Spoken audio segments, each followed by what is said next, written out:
All right, good morning, everyone. Welcome to our voter registration drive-through strategy session with Jen Lumpkin. I am Kristen Byrice with Unitarian Universalist Justice of Ohio, and I am running our UU Vote, the Vote, part of our organization, and we are hosting this very wonderful session that's going to happen from Jen. Joan, would you like to introduce yourself real quick too? Sure. I'm Reverend Joan Van Beesler, and I'm the Director of Unitarian Universalist Justice Ohio, as well as the Chair of the registration team for the Nonpartisan Ohio Voter Outreach Committee. Great, thank you. And I'm going to introduce Jen Lumpkin. If you'd like to introduce yourself, she's going to be hosting today, and I'm going to turn the mic over to you, and away we go. Thank you, and thanks everybody for being here today. Yeah, thanks everyone for being here. I'm really happy to share a strategy for drive-through voter registration with you today, Tuesday, August 18th, 2020. My name is Jennifer Lumpkin. I am the Civic Engagement Strategist with Cleveland Votes. You can actually follow us on all of our social media platforms at Cleveland Votes. And if you have any questions afterwards, you can email us at info@clevotes.com. So just a quick little introduction about who we are. We are a nonpartisan democracy building and mobilization entity that aims to illustrate and build civic muscle and power to ensure we have a more informed and participatory and cohesive community. So one of the things that we do is we fund organizations who actually facilitate voter registration. We also convene our Board of Elections with partners every year for National Voter Registration Day. And we also train for nonpartisan voter engagement strategies during our annual nonpartisan training. This year, we had a 3-part Democracy Lunch and Learn series that was modified. So those are the 3 pillars. And outside of those 3 pillars, we work on a variety of other civic informed and oriented projects throughout the year, like the census. So getting into the meat of today. When we look at voter registration right now, our main focus is safety.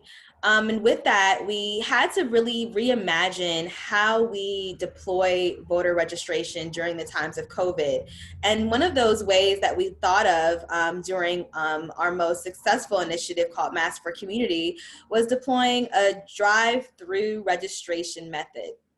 So the primary focus and energy towards doing this voter drive-through was to keep safety in mind while still reaching a large community of folks at one particular time, and then also deploying strategies like QR codes, which allow folks to access voter registration online so that we're not necessarily always depending on paper forms and pens, which could also lean itself towards not maintaining the safety provisions that we're trying to. Also, we've been looking at like the parking lots that we use for these drive-through strategies. Do they have Wi-Fi? Do they have hotspots? That's also another aspect of ensuring that we're able to avail folks voter registration on their phone, and not only voter registration, but a few other options that you'll see as I go through the slide deck. So this is Mass for Community's very first event that was done during the primary election. It was covered by Channel 19 News at a local church here in Cleveland in partnership with our NAACP President Danielle Sidnor, the Ohio State Director of the Trust for Public Land, Chanel Wiggum, who was actually the brain of this operation, and of course Cleveland Votes and our partners Third Space Action Lab. So I want to just make sure that I do let everyone know that this was done in partnership with a local business caterer. The caterer actually provided free breakfast. So the huge prompt and the promotion for this was we're providing, the goal is to provide 60,000 masks to African-American LGBTQ folks in the Cleveland area who would otherwise not have masks. We saw that a lot of people in our community did not have access to reusable masks. So not only were we working with for-profit business owners providing food, we were also leaning heavily on local folks who were sewers and volunteers who crafted these masks with us and for us. And so the masks were a big pull for folks, as well as the free breakfast. And we linked that in with civic engagement, making sure people were informed that they could re-register to vote if they weren't. They were able to get their vote by mail application as well. And these Masks for Community packets had all of this civic engagement information within them. So we were kind of doing this service and creating ourselves as an essential service by providing these masks, as well as activating civic engagement by checking folks' voter registration, making sure they're applying for their vote by mail applications, and we hand delivered those vote by mail applications to the Board of Elections afterwards. So I'm going to play this clip for you so that you can see what went on that day. Go on. And there might be a commercial. Here it is. People are able to register for their Ohio primary ballot here on site, and the first 100 attendees received a fresh hot breakfast and a washable face mask. I tell everybody to, regardless of what is going on, please get up and vote. Every vote counts. Even though we're in unprecedented times, Sonia Steele is excited to get out to vote. She showed up to register Saturday morning for the Ohio primary at University Circle United Methodist Church. It's definitely a different thing, but I am grateful for the opportunity to still be able to vote and not let COVID-19 or anything stop me from doing it. The vote by mail application had to be handed in by noon Saturday. So I'm going to stop there. So this drive-through had very clearly marked cones, which guided folks into the parking lot.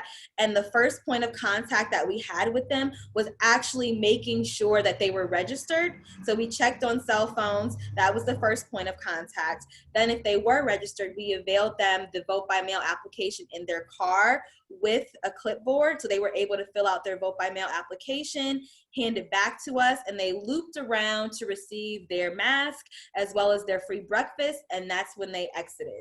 So it's really important to have a very clear point of entry and to make sure that everyone who comes into your drive-through is receiving some sort of swag or some sort of giveaway, but the first point of access and contact is voter registration and or vote by mail. So you're really making sure that even though everyone is getting that free breakfast or that free mask, the first thing that they're doing is checking registration and getting their vote by mail application or whatever it is that you're doing. That's the first point of contact, that civic engagement piece. One of the organizers, Danielle Sidner, says every precaution was taken to make sure the process was safe. One of the most important things we want to try and practice. So you'll see right here, we have tables set up. So the organization of this, and from what I've seen in other drive-thrus, is really important to have tables and tents and to kind of have like a pre-packaged sort of assembly line, because it can get a little congested if you don't already have all of the materials that you like to provide laid out. So you want to have all these things available after the drive-through when folks are getting their vote by mail application or their voter registration, just to have it be quick and simple so that there's no holdup. Is social distancing, so they can get out they don't have to get out of the car.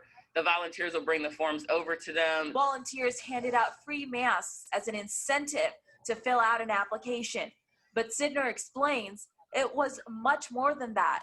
There are a lot of disenfranchised and there are a lot of disadvantaged individuals that might have a hard time getting access to masks. So we're giving a free mask away to ensure that the most vulnerable in our community do have the resources that they need. You can drop off your completed ballot at your local County Board of Elections office by 7:30 p.m. on April 28th, or mail your completed ballot So I just want to stop there. So I wasn't physically present at this drive-through, but I did spend the night before pre-packaging these Cleveland Vote swag bags. So within those swag bags, I included the vote411.org bookmarks so that people knew where they could actually view their ballot ahead of time. We also included a step-by-step process via the Secretary of State. They had these little hot cards. So in these bags, we included the education and resources that people would need so that they knew where to go. And this eventually evolved into these sort of pre-packaged mask voter registration and census information packs. So we really ended up consolidating this process so that they weren't receiving multiple things, but everything was coming in one package, and it really sped up that process eventually. I also included National Voter Registration Day stickers so that people were aware that National Voter Registration Day exists. So we're really trying to take advantage of this one-time opportunity because we realized that a lot of folks we were getting during this drive-through we might not see again until the general election. Later than April 27th, Saida Abbas, 19 News. All right, so I'm gonna just take a break there and see if anyone has any questions with regards to that particular drive-through and all of the, the different ways that I've kind of explained it to you. See that there's some chats that are popping. I see a question. I've been told that it is illegal to give a gift for voter registration. Do you worry about that? So it is definitely illegal to do any kind of transactions. Like if you register to vote, then we'll give you this. So what we did was we gave the breakfast and everything that we had to everyone, and there was no transaction. So no matter if someone came in and said, I don't want to register to vote, I don't want to vote by mail, they could just drive through and still get the free breakfast and the swag bag. So it is if you're doing a transaction like a tit for tat, like if you register to vote, then we'll give you a breakfast. But if you're doing a giveaway for everyone and it's open to all, then it is not illegal. Is that your understanding as well, Joan? Exactly. And that's why people put donuts beside a box of registration forms, things like that. Exactly. And that's why we position the voter registration first, because people have the option not to do that. They have the option not to get their vote by mail application. But I think that the important thing about strategy is placement. And when you place the voter registration in front of the thing that you are availing to everyone, you have more of an opportunity to get folks who would otherwise probably not be knowledgeable or even interested. So we're just making sure that everyone has the opportunity to register, to get their application, and then also receive whatever it is that we're giving away on that particular day. There's a question in the chat as to how many registrations were made that day, out of curiosity, if you know. That particular day, we had 45 registrations and I believe 42 vote by mail applications that we dropped off at the Board of Elections. And this was a Saturday. This was the last day that you could drop off your vote by mail applications to the Board of Elections. Okay. All right. So a few must-haves. So bright orange safety cones definitely are a way to ensure that you have wayfinding. I've always also found that the signage for entry and exit, if you're using a parking lot, we've also used the A-frame signs at the end of a street so that people who are coming from like a major intersection see that we're doing voter registration and there's an arrow pointed that way. So having the safety cones as well as signage on the corners of where you'll be doing your voter registration and drive-through is also really important. Plenty of PPE, hand sanitizer, wipes, especially if you're using cell phones and tablets, and of course, masks. At least 5 to 10 volunteers on site. And this is contingent upon how many people you're expecting to receive, but also the size of the space that you're using. Having a Wi-Fi or hotspot available, as well as tents and tables. Cell phones and tablets, and giveaways and change makers. So things that are kind of like essential services, and also just sort of having, being aware of what is culturally relevant and needed at the time. So we had another drive-through last weekend at Julia de Burgos. And at that particular site, we used art and painting because that community in particular has a thriving arts community. So it really depends on the community that you're in and what's gonna like motivate people. And if there's a lot of families and children, you wanna really kind of guide your drive-through to be focused on that particular thing, and then include and weave in that civic engagement piece. And last weekend we had, I wanna say close to 50 folks register. I went up to folks who were walking down the street who were houseless and did not have a particular address.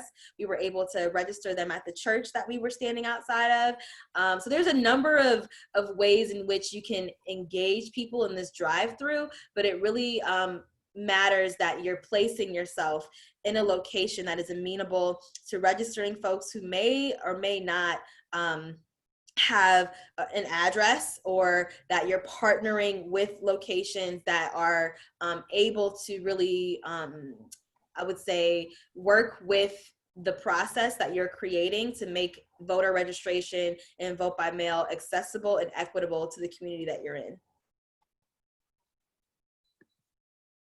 So I have some pictures here of the drive-through that was done. I want to say it was about a month ago with our partner Elia Burgos at the Board of Elections. This is Elia. So you see they have the tent, they have some swag, they have the cones, so people very clearly know where they're going. And you'll see again, there's some folks that walk up. So it's good to have chairs if people do walk up and people are like taking their groceries or going home from the grocery store, having chairs so that people can walk up and actually sit down and complete their voter registration or vote by mail application. Some folks are able to hop in a car and help and assist folks who may speak another language. So again, you'll see on her clipboard, she has the hot card from the Secretary of State, just in case people have questions. And I have an example. We had the drive-through last weekend where a gentleman, he was a veteran and he was driving past and he asked what was going on. And I told him, we're just making sure people can get their ballots in the mail just in case anything happens with the Board of Elections. And he said, well, I don't know who I'm voting for yet. And I'm like, well, you know what? That's even more of a reason for you to make sure that you get your information and check your registration now, because you don't want to wait till it's too late. At least you can then make up your mind by then, but it might be too late. So he came over, he registered, he filled out his vote by mail application, and he'll decide who he's going to vote for later, but it's taken care of. So you get a lot of curious people, and I think it's important to know that just because you're doing a voter registration doesn't mean you can stand still. It's still important to kind of be mobile and have folks who can, you know, wave a flag on the end of the street wherever you're doing this and make sure people know why you're there. People do ask questions. Sometimes if you're standing away from the voter registration booth. So it's important to not get comfortable just being in that one place. Especially I think in Ohio, we're not used to seeing people really out in the streets and active and moving. So it's important that you don't get complacent with the idea of being in that one sedentary place just because it's a drive-through. So quick access. Keeping in line with voter registration safety, we do use ohvotes.org, and you'll see that you can check your registration. You can just check your status if you'd like. You can register folks to vote. You can also pledge to vote. And they've also added another tab, which is you can track your ballot, which is a great thing to have. The one thing to note is that if you are going onto the Secretary of State website, you have to have both forms of ID, which are your driver's license number and the last four of your social. When you're using the paper form, you only have to have one or the other. And again, this is great for safety purposes. If folks are using a QR code that you already have printed out on your clipboard, they can just hold their phone up to it and this will pop up for them, and they can kind of self-walk through the process, and you can help them along as well. But it's important for you to know that there's various nodes of access to voter registration if you need to use it. So promoting and messaging. So it's important for you to spread the word. We did this through Instagram, we promoted through Facebook. We had all of our partners share the information about our voter registration drive-through and Mask for Community. I personally reached out to the reporter that I knew through Instagram. That's how we got that news coverage from Channel 19.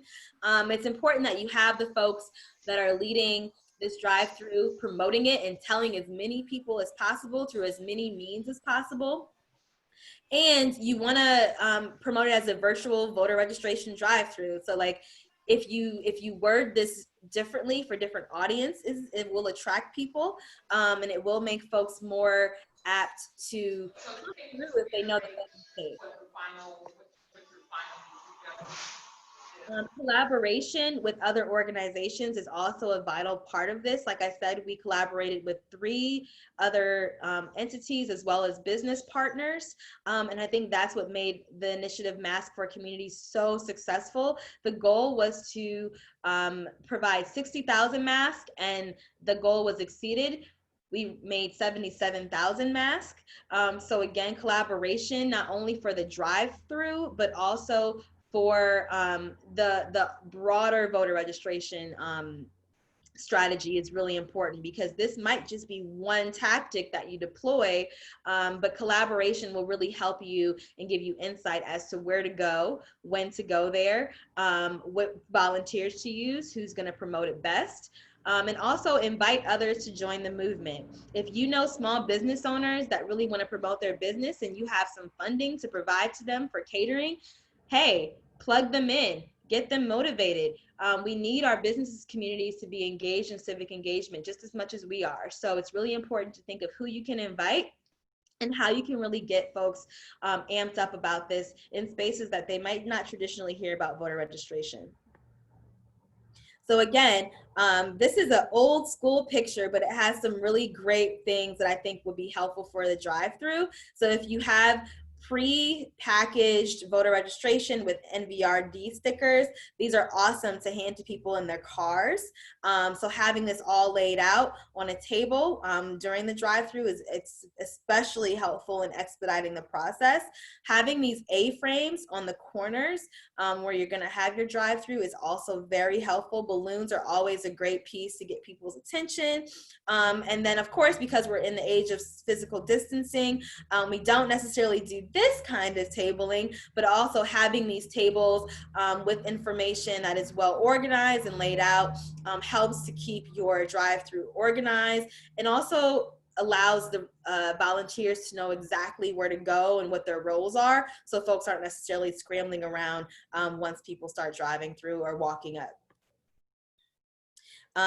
Bikes. People do ride a lot of bikes. So you have to know that even though we call it a drive-through, it could be a bike through or a walk up. So understanding that, you know, when you have these drive-throughs, you're gonna get folks that might walk up, you might get folks that bike up, or you might even be in a community that's heavily biked. So why not have a bike through for registration?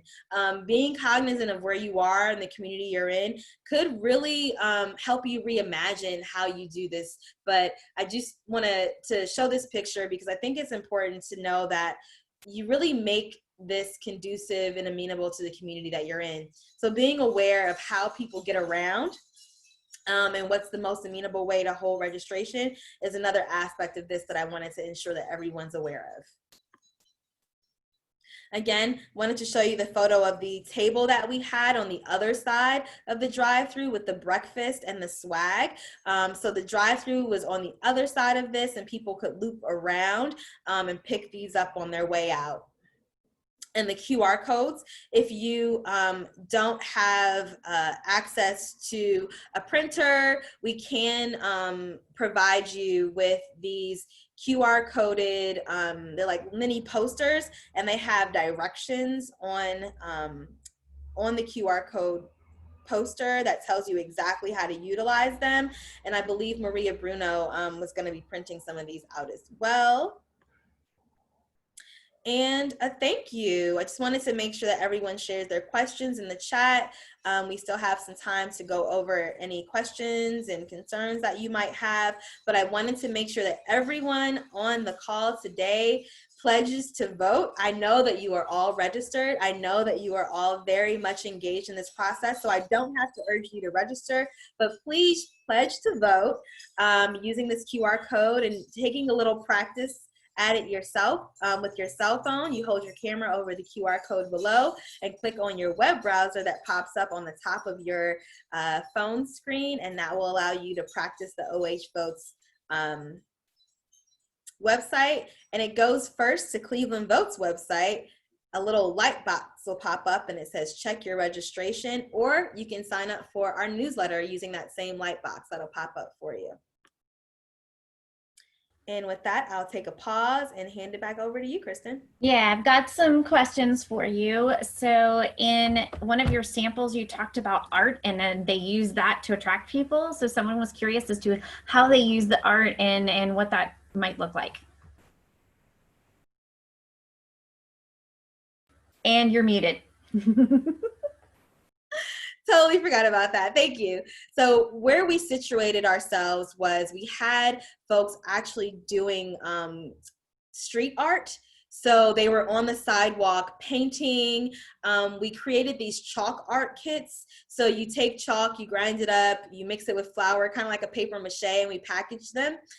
So we had these pre-made art kits with little paintbrushes that we were giving out, but there were some residents and volunteers that were painting along the sidewalk at the same spot where we were doing voter registration. So we actually activated the space using the paint kits that we were handing out to families, and the kids could come and paint on the sidewalk and on the steps of the church with us. So it gave them something to do while folks were registering, while they were having a conversation, asking questions.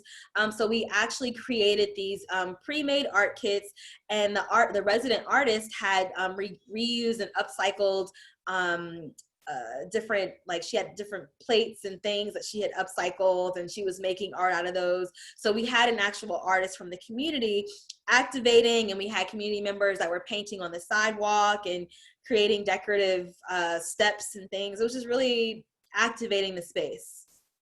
That's fascinating. Wonderful. And then somebody asked about publicity. So what did you do to publicize these events? What are your tips and tricks and best ways to get the word out about a community drive like this? Find out who in your group is super active on social media and has a following. There's always one. There's always one of us.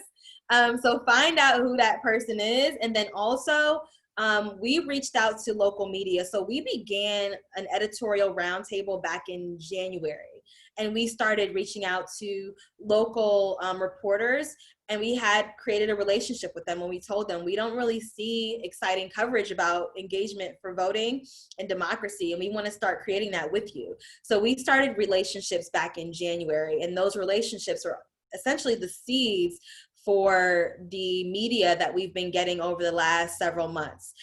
So start planting seeds with folks who, number one, are active on social media. Number two, who you might read in your local newspapers or online. Look at who's covering those stories. Send them an email. Let them know what you're planning to do.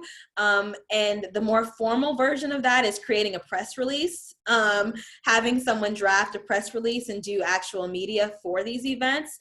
That's the more institutional way to do it. But as a volunteer-oriented group, reaching out to folks and sending them a flyer that has the time, date, pictures, and location of what you're doing, most likely they'll send someone out to cover it.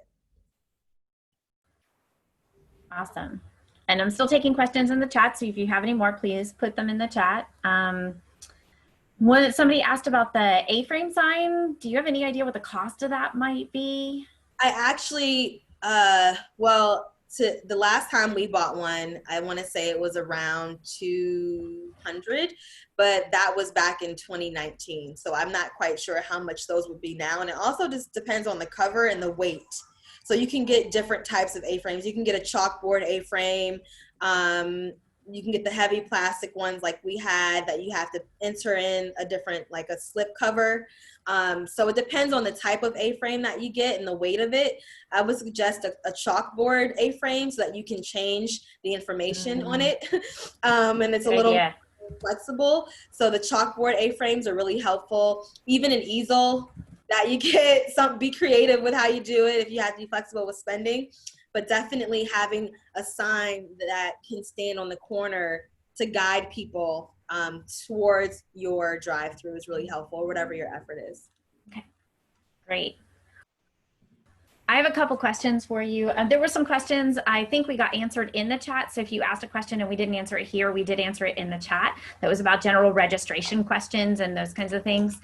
I am curious about setup. So how did you go through mapping out the different stations? And I'm also thinking, as we're moving forward, we're going to be going from just registration to also giving out print copies of the ballot requests as well. So do you have any suggestions for setup for stations and how that might look? And if anybody has one coming up and you know your plan, this would be a good time to chime in and in the chat and let me know you have one coming up, and we can have you do an example for that. It's really helpful not to do it on a one-way street. It's very helpful to have the drive-through that can kind of be a U shape or a circle. So if you have a very easy drive-through where people can come in one way and circle around and go out, and then ensuring that you're not on a one-way street, that is probably like my top advice. And it was situated in a way to where we had a parking lot that was wide enough to allow for that kind of like U-shaped entry.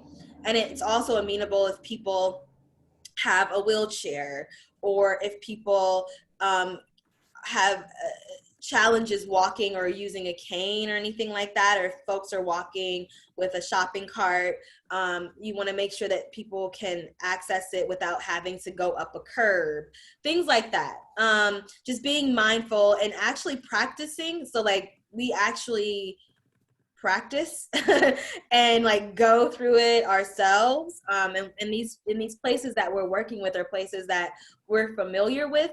So it's typically pretty easy if you've already been there, if you've already kind of practiced, had like a test run, okay, this is how this is gonna work. And you think about the what ifs. What if there's construction, or what if you know, there's heavy traffic, you know, making sure that you're doing these things and being mindful of forces that are external to your drive, and making sure that even with those external forces, you still have some kind of workaround.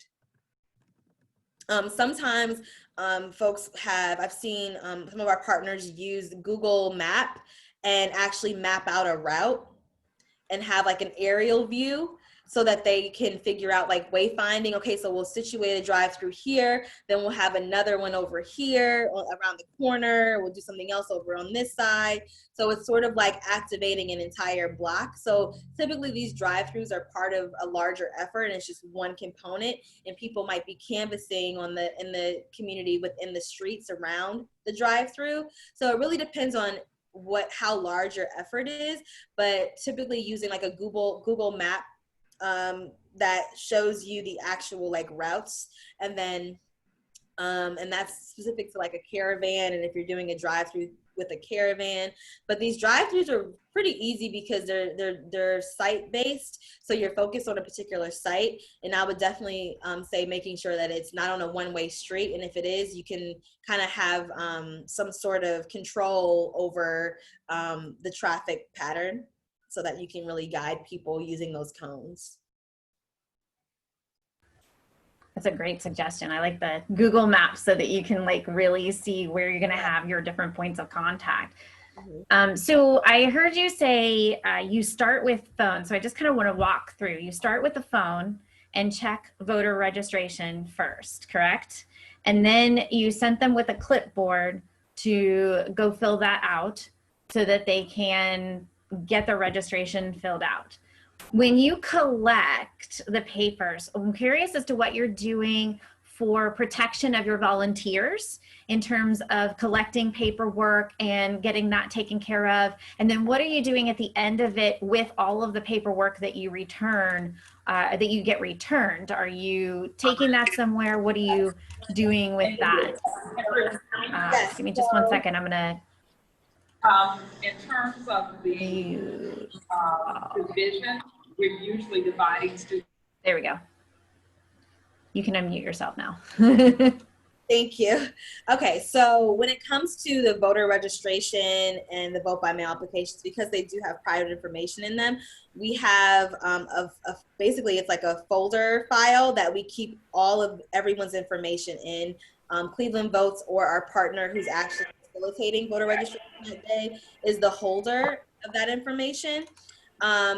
Our partner, Elia Burgos of the Board of Elections, typically is either present or she has a volunteer there, and we have a box where we hold all of the information in. Myself or my partners, we take that home and record it and drop it off at the Board of back. I'm on 1, 2. Using the Dropbox, or we just contact Elia and hand it to her, and she can give you a slip that kind of is like a receipt saying that you dropped off those voter registrations and those vote by mail applications. But sometimes, to be honest, it goes straight from the voter registration drive-through to the Dropbox. I've actually recorded on site myself sometimes in the tracker, so that we don't have to have it go to my home first where I record it. I've taken a picture of it on a tablet right then and there sometimes, so that I can record it at home, but drop it off immediately after. So it's really been a matter of trying to maintain the highest level of security while still doing the data tracking and recording that we need to do. So it goes through as few hands as possible. And there's a designated holder and keeper of the information, so that the volunteers don't have the responsibility of taking them anywhere. It's pretty much goes from them to the partner who's the holder and tracker, and then gets dropped off at the Board of Elections. And then I heard you talk about you have different pieces of information as well. So to keep people separate, how are you managing the information pieces? And I know there's people in their cars and people walking up and people on bikes. And how are you managing the crowd in that to keep everybody safe? Yeah, so we have the different tables there, so that we have one designated for when people are actually filling out their form, and then once they're done, or if there's people who don't want to fill out their form, there's a separate table where people are just getting their swag. So if there is someone at this first table completing their registration and their vote by mail form, if there's any information that they need, I put it in their swag bag, so that once they move on to that next table to pick it up, they're good to go.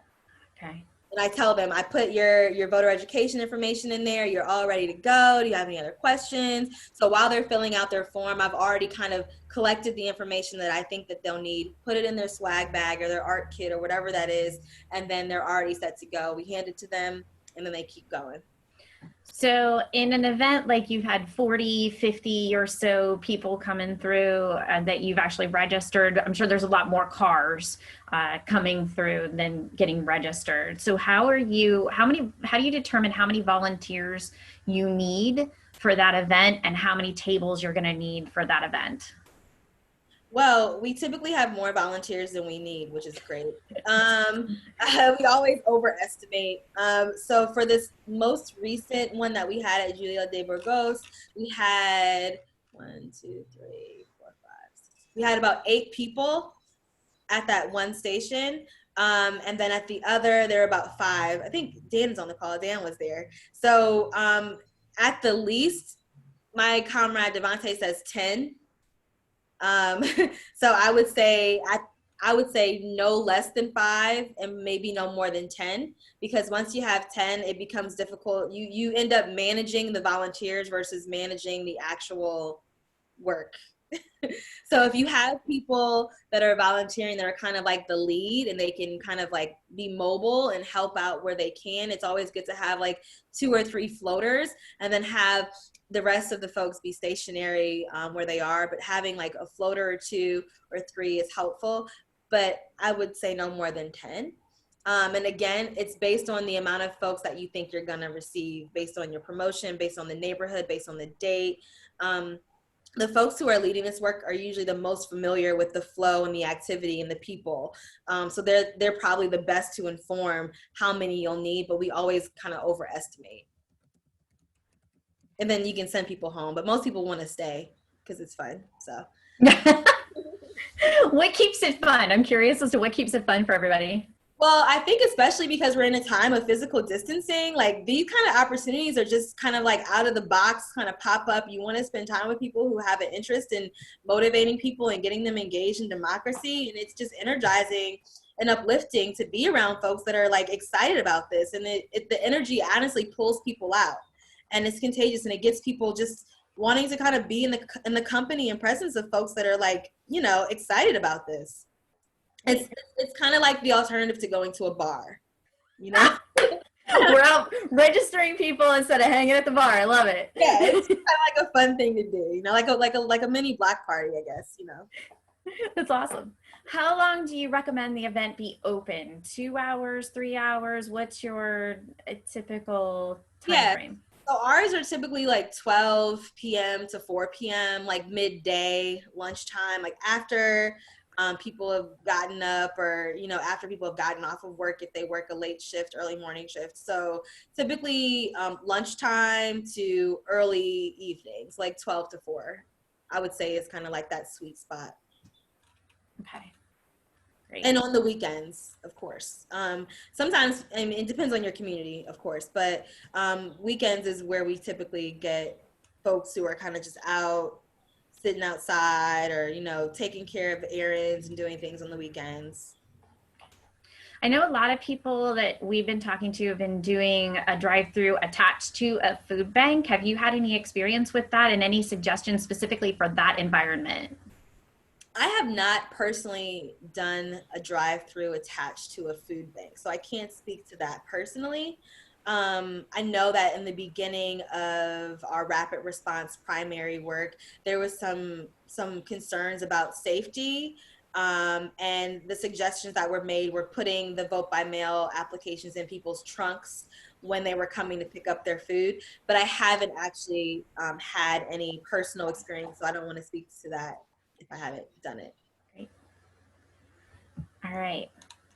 I think that answers all the questions that were in the chat. That also answers mine. So if you have any more questions, this is last call for questions here. And then we're going to let Jen go.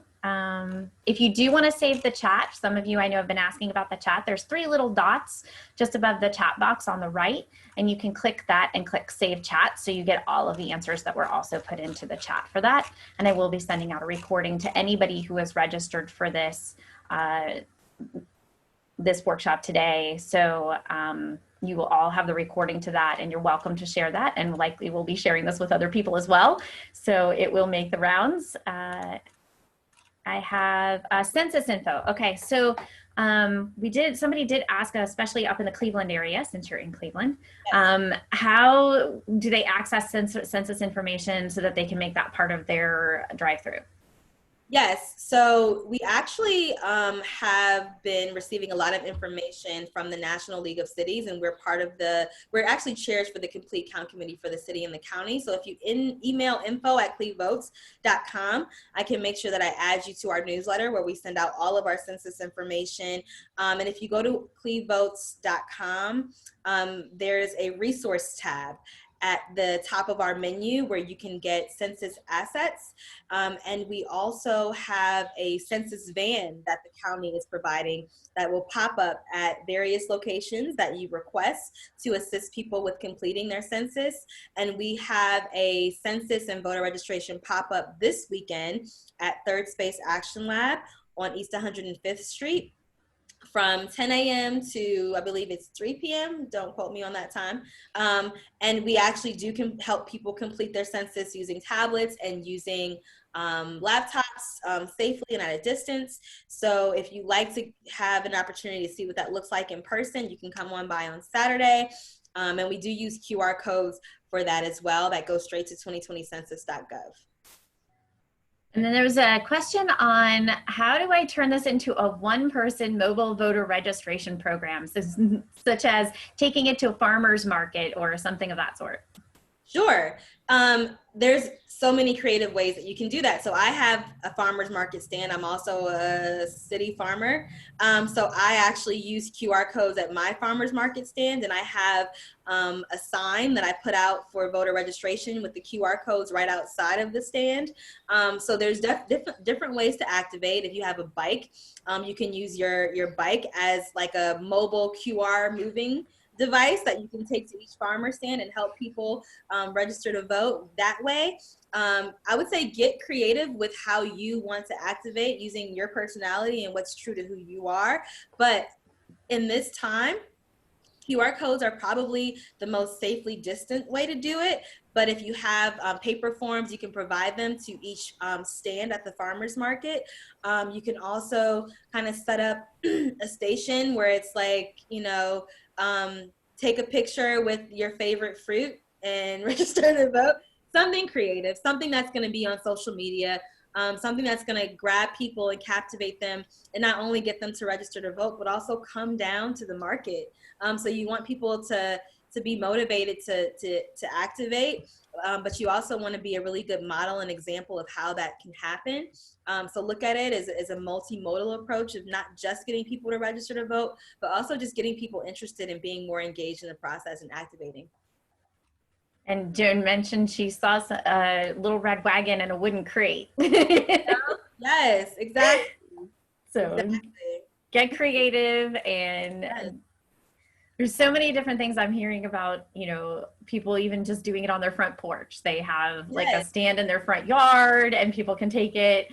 There's so many different ways to do this. And there's a new initiative within the medical field where it's called Vote ER, where they nurses and doctors can order a badge that it's basically a lanyard where you can have the QR code on your badge, and it just people can register to vote while they're at the doctor's office if you're helping them. So it doesn't take away from you actually servicing people, but it's sort of like a service for people who are in the medical field and want to help people register. So there's so many different ways that people are getting motivated and activated. Great. And then one more question I think we're going to do before we go here is, are you utilizing teens and middle schoolers, and what are your thoughts on using underage people to help with this? Yes. So initially we were really trying to get high school seniors to apply to be poll workers. Because we wanted them to get an opportunity to understand what it looks like to actually work at their local polls, to understand what this process is during a time where, there's a lot of uncertainty. And we also have been reaching out to local charter schools who we have partnerships with. We've reached out to a number of entities, but the most recent way that we've been trying to engage is through the Tamir Rice Foundation. Miss Samaria Rice reached out to us and wanted to create a voter guide for young people who are turning 18 this year, because Tamir would have turned 18 June 25th, and this would have been the first year that he would have ever voted. So we've been working on this voter guide in memory of Tamir to encourage all people and young people, especially that are turning 18 and voting for the first time in 2020. So we have had a difficult time, to be honest, activating youth because you have to reach their parents first. And I think that it's been a challenge. I'm not gonna front on that. It's been a challenge. So if anyone has any advice for us, other than what we've been doing with the Tamir Rice Foundation, and of course reaching out to our local schools and to some youth that we've worked with in the past, please let us know. We're open and we want to do more of that. We had plans to do that in schools this year, but that's been cut short. So if anyone has any creative ideas or avenues or conduits into that, let us know. We are open. We are here to work with everyone, and especially our young people. Great. I think that answers all of our questions for the day. Jen, if you would put your email information into the chat so people can contact and reach out to you after this workshop, that'd be great. If they have further questions, thank you all for being here. I appreciate the wonderful questions, great ideas from Jen. This has been a wonderful strategy session. I really appreciate you taking the time to be here with us today, Jen. I know a lot of people are looking forward to doing these kinds of events, and we just needed to know how to do it. And I think you've given us some great starting points to get us going. So thank you so much. I I appreciate you being here. Thank Yeah. you. Yeah. Appreciate you all.